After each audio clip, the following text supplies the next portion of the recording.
Assalamualaikum warahmatullahi wabarakatuh. My name is Muhammad Ali Abdul Arab from KPI Versi.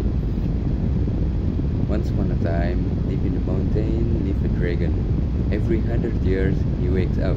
He is very hungry. He said, "I want some breakfast." So he went down to the mountain and go to the village. And in the village, he saw a boy. "Yum, a boy for breakfast." "Don't eat me," said the boy.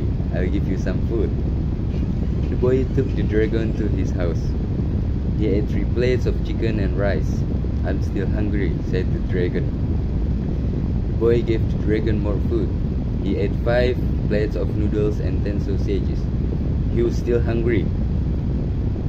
So then they went to the restaurant. The dragon ate 20 meatballs and 50 fish balls with 12 plates of sticky rice.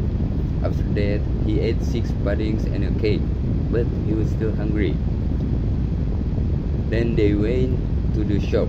The dragon ate all the fruit and vegetables. He was still a bit hungry. The boy looked to his pocket. There was 1 candy. He gave the candy to the dragon. The dragon happy. Wassalamualaikum warahmatullahi wabarakatuh.